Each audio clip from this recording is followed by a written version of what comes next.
Bien, estamos con el embajador de Cuba que gentilmente nos recibe aquí en la universidad como para charlar justamente de su visita aquí en la provincia de Misiones, pero también un próximo encuentro muy importante que se va a estar realizando en La Habana. Gracias, embajador, por estar con nosotros.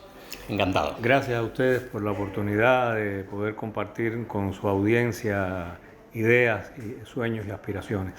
¿A qué vino a la provincia de Misiones? ¿Ha tomado ya contacto con, vemos, docentes, estudiantes, pueblo en general? Bueno, era un programa que estábamos hace tiempo concibiendo con las autoridades de la provincia y con toda una serie de instituciones que él perseguía el objetivo de fortalecer los lazos de amistad, de cooperación con Misiones en el año en que se están cumpliendo el medio siglo del restablecimiento de relaciones diplomáticas entre la Argentina y Cuba. De alguna manera es una de las relaciones con máxima extensión y duración, ¿no? Una duración bastante importante. El hecho significativo es que Argentina fue uno de los primeros países que logró deshacerse del baldón que había arrojado sobre los gobiernos de América Latina aquella injusta y grosera decisión de la OEA en 1962 que obligaba a los gobiernos de la región a romper relaciones con Cuba solo porque había diferencias con el sistema político, económico y social que habían abrazado los cubanos. Yo creo que el gobierno argentino de la época tuvo la audacia política y ejerció su derecho a la libre determinación y a la soberanía al restablecer las relaciones con Cuba, país con el que nunca ha existido un conflicto y además con el que históricamente habían existido vínculos entrañables de pueblo a pueblo. ¿Cómo está la relación, embajador, con justamente Estados Unidos, que se lo había desplazado económicamente? Bueno, se sabe de los embargos, de los impedimentos que siempre han establecido. ¿Cómo está ahora esa relación? La relación, desgraciadamente, está en un callejón sin salida. Estados Unidos insiste en imponerle a Cuba su voluntad política para que Cuba acepte las reglas que ellos dictan acerca de cómo debe ser el sistema político, económico y social de los cubanos. En ese sentido, han creado a lo largo del tiempo un mecanismo que no es un embargo, sino un bloqueo económico, comercial y financiero, es un acto de guerra inspirado, según dice las propias disposiciones de Estados Unidos, en la Ley de Comercio contra el Enemigo de 1917. Por tanto, califica como un acto de guerra económica que pretende, según describen también documentos de Estados Unidos, provocar hambre, sufrimiento y desesperación para que el pueblo cubano derroque al gobierno que eligió. Es decir, rendir por hambre, enfermedades, por sufrimiento a los cubanos. Es una manera muy perversa, muy cínica de hacer política en el mundo de hoy, donde ya ningún país tiene las recetas únicas para el resto de las naciones y cada país es libre de encontrar las formas de organizarse de acuerdo a su historia, cultura, tradiciones y experiencias nacionales. Entonces nosotros no admitimos que nadie venga a ponernos condiciones y por tanto si los Estados Unidos desgraciadamente no quieren aceptar la existencia de una nación libre, independiente y soberana frente a sus costas, es un problema de ellos.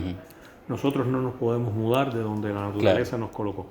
Ahora, este bloqueo y teniendo en cuenta este mundo multipolar que se vive, ¿qué le significa, porque tengamos en cuenta que hay países que están creciendo en poderío, tanto económico como presencia en todo el hemisferio? ¿Qué lectura hacen desde Cuba ante esta nueva realidad? Cuba practica una política exterior basada en las normas y principios del derecho internacional y la Carta de las Naciones Unidas. Y eso nos permite sostener relaciones de amistad, de colaboración, de paz con todas las naciones del planeta, en pie de igualdad, respetándonos mutuamente con nuestras respectivas particularidades. Cuba no le pide a ningún país que cambie su orden político interno, sí, o la manera en que hace negocios o hace sus leyes o organiza su vida, a cambio de que establezcan relaciones con Cuba. Claro.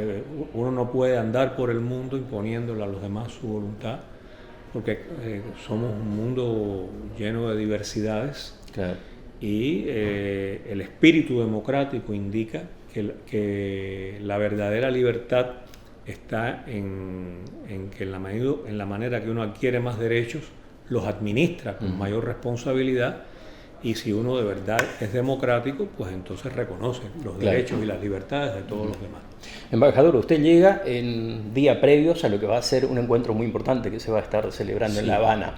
Cuéntenos de ese grupo, ¿Grupo 77 es? El Grupo de los 77 Machina. Sí. El Grupo de los 77 Machina, que nace en el año 1964, constituye hoy el principal grupo negociador en materia económica de las Naciones Unidas. Es el grupo de los países del sur, agrupa a los países del sur. Y ha sido el responsable a lo largo de todos estos años de que en alguna medida las políticas del norte industrializado, opulento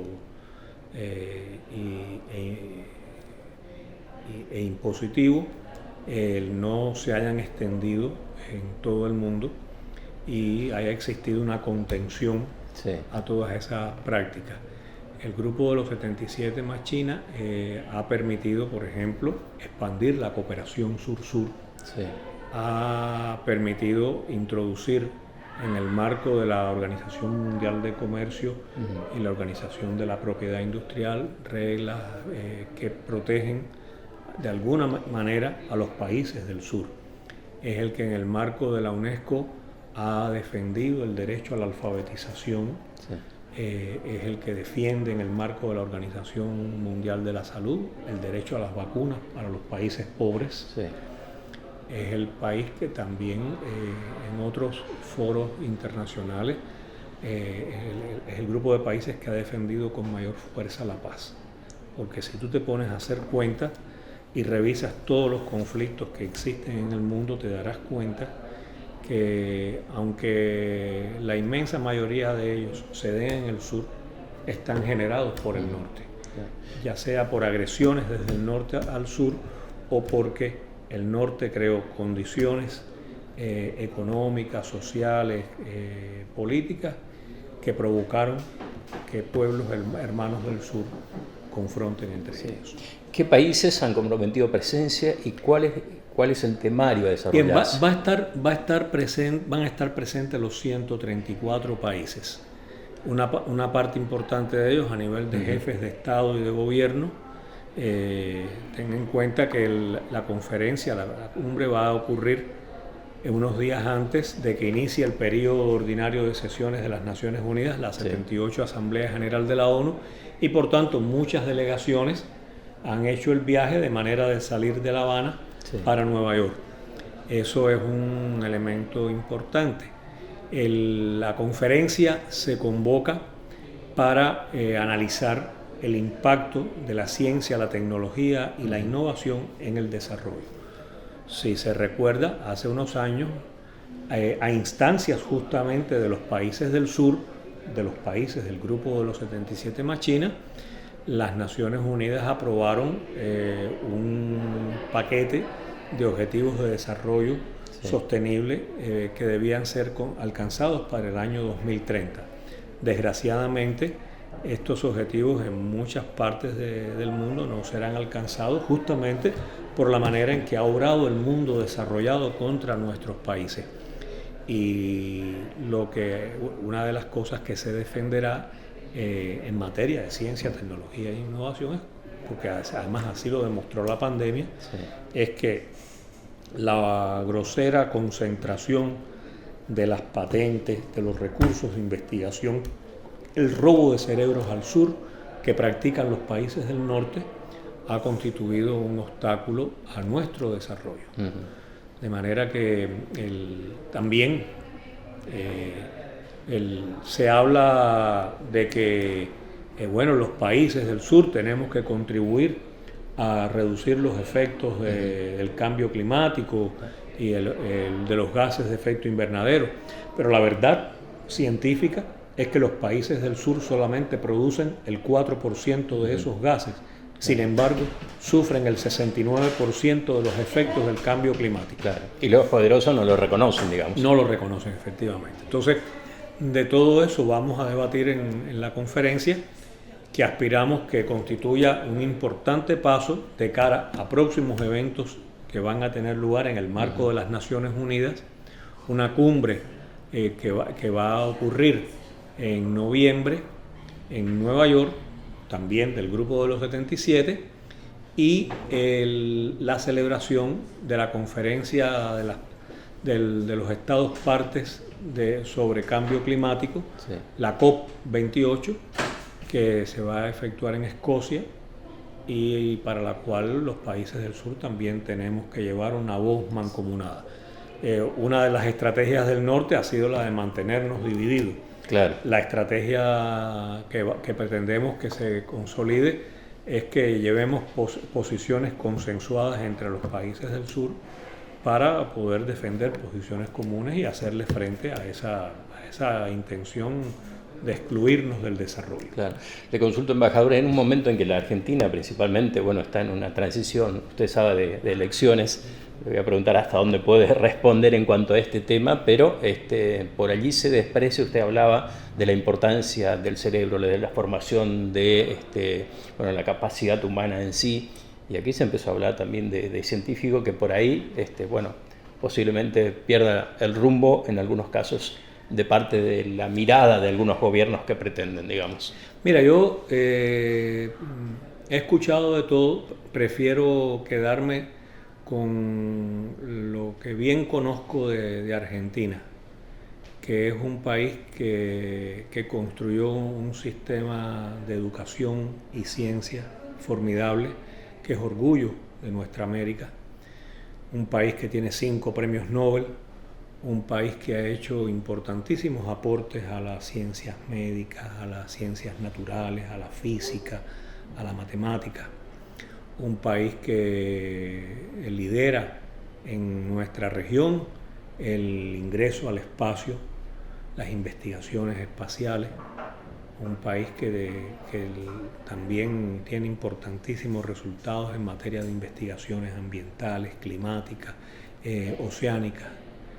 Yo admiro profundamente a esa Argentina y creo que no hay ningún latinoamericano y caribeño que no lo reconozca, que no lo admire y creo que los argentinos en lo más hondo están orgullosos de todo ese legado, porque si están donde están, más allá de todas las consideraciones que ustedes puedan hacer sobre su vida nacional, yo creo que es porque hay inteligencia en este país, hay fortaleza, hay ideas, hay sueños claros, hay aspiraciones, hay un conocimiento y una cultura acumulada que son monumentales.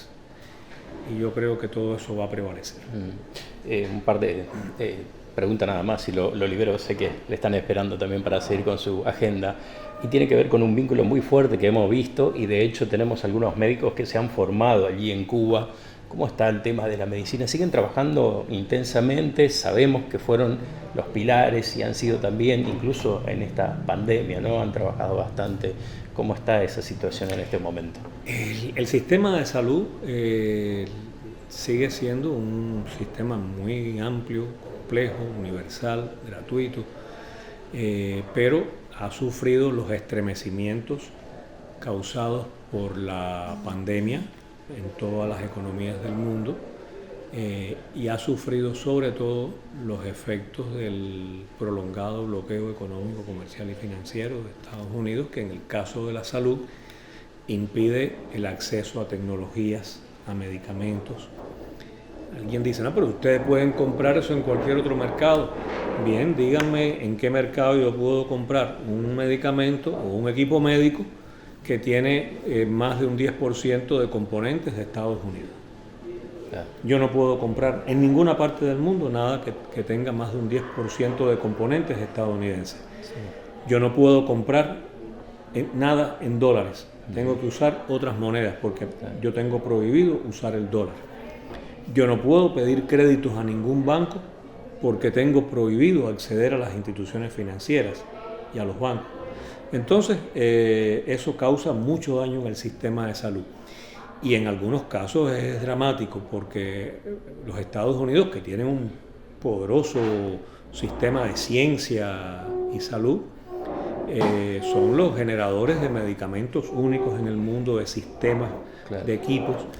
Y a veces para salvar la vida de un ser humano, de un niño, sí, no hemos podido hacerlo porque ese medicamento o esa tecnología, un catéter, por ejemplo, hay unos catéteres especiales para cirugías del corazón en bebé, nada más que se producen en este mundo, en Estados Unidos, claro, y no nos los venden, claro, no nos los quieren vender. En la pandemia, claro, la principal planta de oxígeno médico de Cuba se rompió en medio de la entrada del Omicron, sí, de la variante Omicron.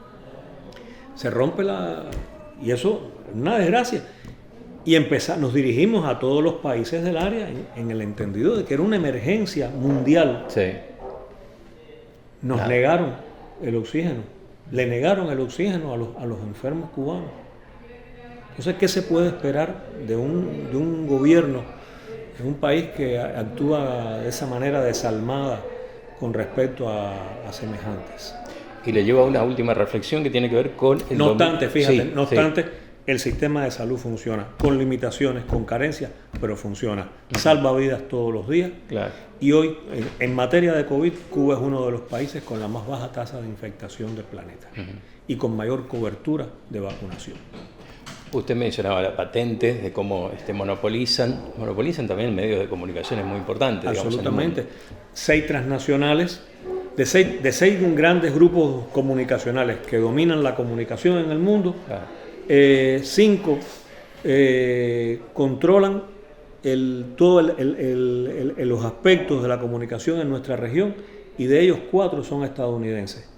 Es decir, estamos condicionados, sí, a pensar, actuar y comportarnos como ellos dicen que tengamos que hacerlo. Y crean o tratan de crear reflejos condicionados como si fuéramos animales. Sí. Somos seres humanos, tenemos que negarnos a eso. Yo no niego ninguna cultura. Yo creo que el conocimiento de todas las culturas nos enriquece, pero ninguna por encima de la otra. Y le tiro la última justamente por el tema de cultura, porque Cuba es una muestra justamente de cultura, de resistencia, de resiliencia, de cómo ha salido fortalecido en muchas ocasiones y sigue soportando todo esto que decíamos, digamos, el bloqueo, arreglarse muchas veces, como decimos nosotros, a como dé lugar o cómo se puede resolver, y es parte de un ejemplo, ¿no?, de cómo tiene que ser un pueblo.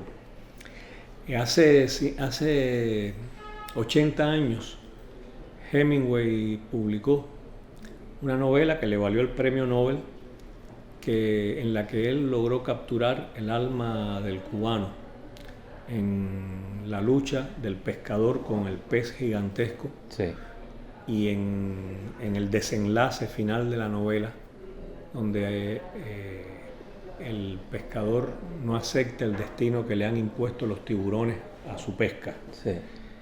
Y el hombre, Hemingway, desarrolla una idea que más de una vez ha estado presente en nuestra historia y está en nuestra cultura nacional, que es que un hombre puede ser derrotado pero no vencido. De otra manera, Fidel decía que en el lenguaje de los revolucionarios cubanos no cabían nunca las palabras rendición ni derrota. Eso es lo que nos tiene en pie, y la unidad. Muy amable, embajador, por atendernos. Gracias a ti. Bueno, de esta manera entonces el embajador de Cuba aquí en Misiones, repasando un poquito lo que significa naturalmente el país y también este vínculo muy importante que mantiene con la República Argentina. De paso por Misiones, bueno, quisimos aprovechar y lo tuvimos en Metadata. Vamos a la pausa y volvemos.